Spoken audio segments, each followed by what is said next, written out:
We're back and 2025 is around the corner, so I think it's time to talk about my top 10 anime of 2024. So without further ado, let's go ahead and get started. And we're gonna start with Demon Slayer.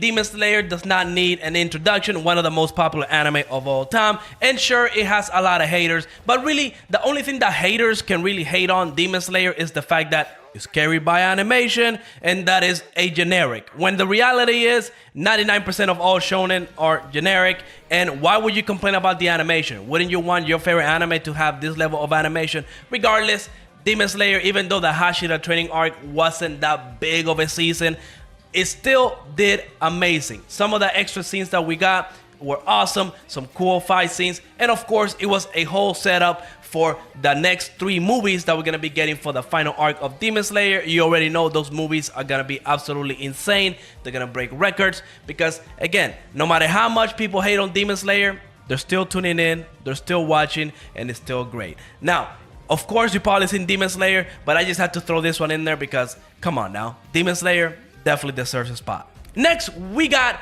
Danan coming in at number 9. Now, Danan came out this season. It's a super fun anime to watch. I will say the weakest part is the plot because, let's be real, the plot is essentially the main character searching for his jewels. Yes, it sounds crazy, but give it a chance because at the very least, if you're looking for like a battle shonen that really does romance very well, which is a category that a lot of, battle shonen struggle with, I think Danan excels in that department. The story of these characters is great.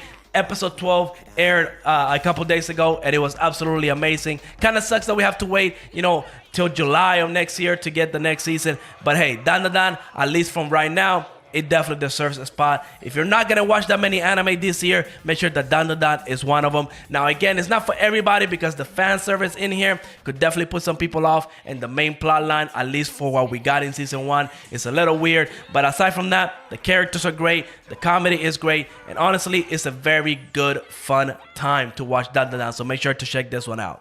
Next, coming in at number 8, we got probably my most underrated anime of the season, and it's called The Orb on the Movement of the Earth. And it's all about heliocentrism. And if you don't know what that is, after you watch this anime, you will, but it's essentially the study that proves that the sun is the center of the universe. Which for this anime is a big problem because it takes place in like 14th or 15th century Europe, where the church essentially branded people heretics for doing such research. And if you were a heretic, you already know the church will send out inquisitors to get you, to torture you, and it's absolutely insane. Now, this anime is not heavy on the action. It does have some in there and it looks great, but it really just involves the people that sacrifice everything in order to make this research possible. Now, I don't know how accurate it is to actual history, but they do bring up some actual people, real people from history that had to do with heliocentrism.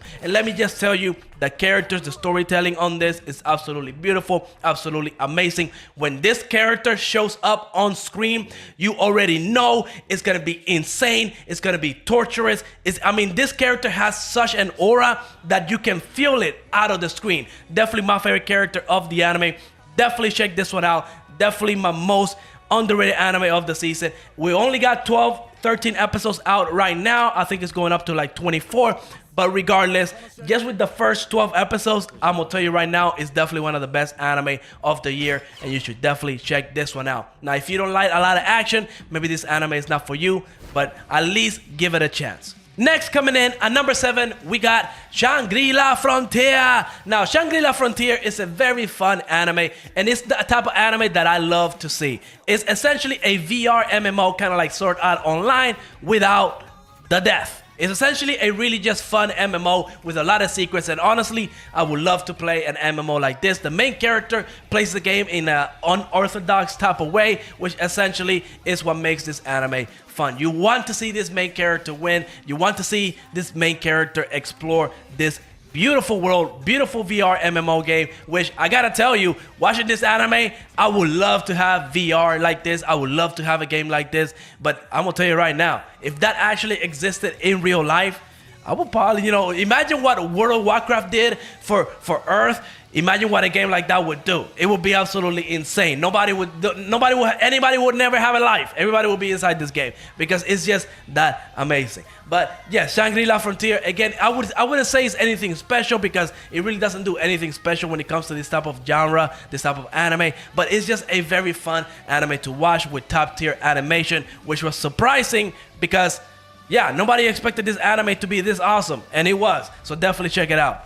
Next, coming in at number 6, we got Kaiju No8. Now, Kaiju No8 was an anime that I was going in absolutely blind. I believe I read the first chapter, months ago before the anime came out, and honestly, I didn't like it that much. But this is where the anime kind of elevates everything about the manga, because while I wasn't feeling the manga that much, the anime absolutely did a phenomenal job, and it was amazing. And me, I'm not a kaiju person. I don't like Gundam. I don't like kaiju anime that involves big monsters and stuff like that because I was never into that type of stuff, right? But this anime did a very good job with all the characters. It's a very, very likable main character and absolutely has a lot of funny moments. But of course, the action is there, the animation is there, and it was so good that I actually read a little bit of the manga after the season ended because I just loved it. And of course, the iconic intro and ending, specifically the ending, because the anime knew exactly where to pick the ending of the anime for each episode, which was memed out in the anime community. But yeah, absolutely amazing anime, and you should definitely check this one out if you're not watching that many anime this year because you're not gonna be disappointed.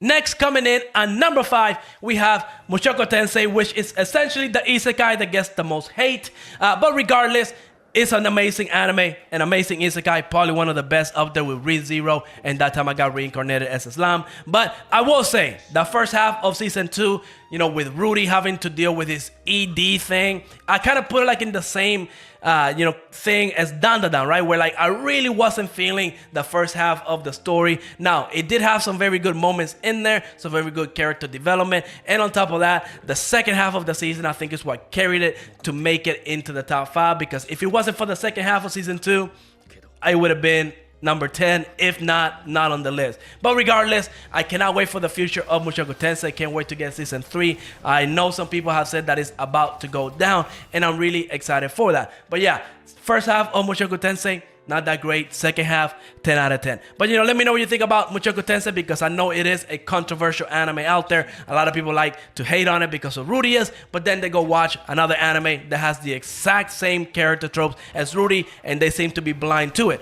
But, that's a whole other topic. Either way, Mushoku Tensei is number 5.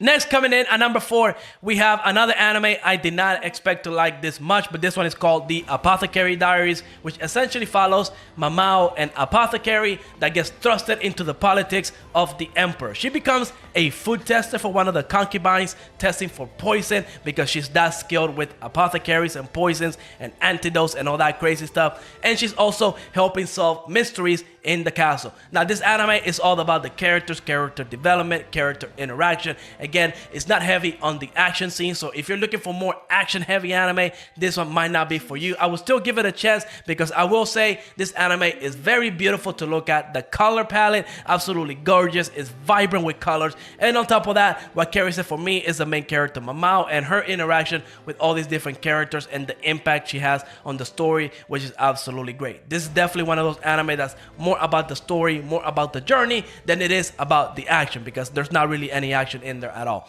But yes, Apothecary Diaries, one of my favorite anime in 2024. Make sure to check it out. And if you don't like action, give it a chance. You might find something new to watch that you like. Next, coming in at number 3, Solo Leveling. I mean, one of the most popular anime in 2024, and I've read the webtoon, I read the manga, absolutely love Solo Leveling. I will say it's kind of like in the same camp as Demon Slayer, right? Where it doesn't really do anything special when it comes to, the anime, right? It's a very generic, zero to hero type of character. And that's what I like. I like to see a good underdog character win. I will say towards the second half of the manga, I was kind of really getting bored with the whole, main character is super OP. Nobody can touch him because, at least for me, it feels like the main character, the more powerful he got, the more and more emotions he lost, where he just became a very bland main character. But, that's for the whole second half of the story. Right now, from season 1, it was an absolute fun to watch. I mean, it's action-packed every episode. Absolutely amazing. Again, if you're not going to watch that many anime this year, or if you're looking for new anime to watch or get into, I would say that Solo Leveling, at the very least, is a great starter anime. It's a nice 12 action-packed top-tier animation anime that a lot of people are going to love. A lot of people can get into it very easily. And again, it's like Demon Slayer, right? You don't really need to really get yourself involved with the plot, because the plot is very simple. Doesn't mean it's bad, but it's simple. Next, coming in at number 2, we have Oceano. Now, a lot of people like to say that Oceano fell off, but that's, neither here or there, because season 2 of Oceano was absolutely amazing. Again, seeing Aqua and Ruby back dealing with their stuff, dealing with their emotions, and how they tackle those emotions when it comes to acting and being in a play is absolutely amazing. And the fact that it's dealing with some heavy topics in the entertainment industry, which I know there was some controversy, because Oceano, with some of the controversy that he had, was close to some real scenarios that happened in real life, and some people were not happy with that. But at least for me, it kind of shines a spotlight that the entertainment industry can be ruthless, and I like the way that Oceano shows that. Now, of course, again, there's also a lot of people that were talking about the ending, and there was some fake panels coming out. I don't know what happened with that whole scenario, but I'm talking about season 2, which had some great animation, some great moments, even some minor characters got to shine, and it was absolutely amazing.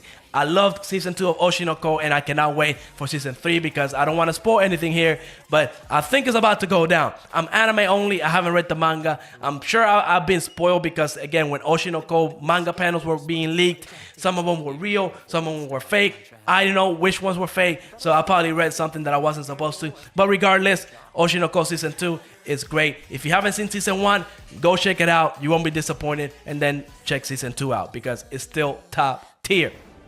And then coming in at number 1, of course, is going to be Freiten Beyond Journey's End. Now, technically, this anime started in 2023, but the second half carried over to 2024. And also, it's going to be in the 2024 category for like anime of the year whenever Crunchyroll does their award, because, it started in winter and those anime don't get carried over. But regardless, Freiten Beyond Journey's End, I do feel like it's the best anime of 2024 without a shadow of a doubt.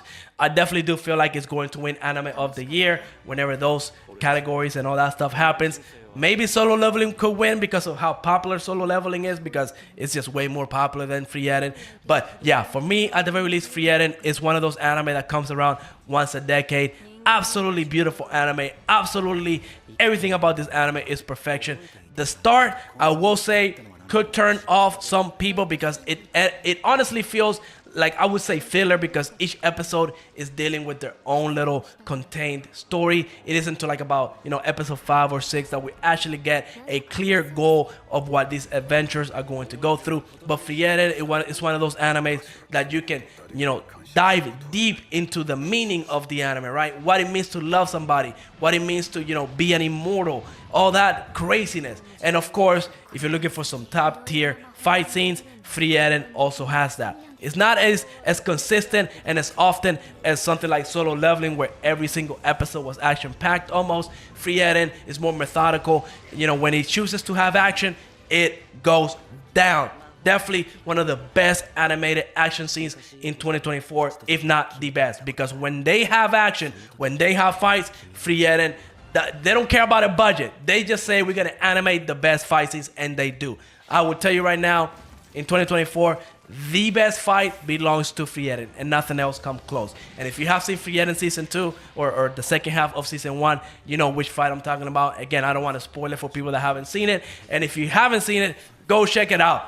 Trust me, just deal with like the first 5 episodes, because they're really setting up what the story is going to be about. But after that, it's a beautiful journey. Great characters, great animation, great everything. But these are my top 10 anime for 2024. Let me know what your top 10 for this year are, because I might find something that I haven't seen. Again, every season we get 40, 50, 60, 70 anime, and I only end up watching maybe like 4, 5 maybe 10, and I usually end up dropping about 70% of those once I get bored with them. But yeah, let me know what you think about my list. Let me know your list, and like always, make sure to leave a like, subscribe, and I will see you on the next episode. Peace out. Whoa.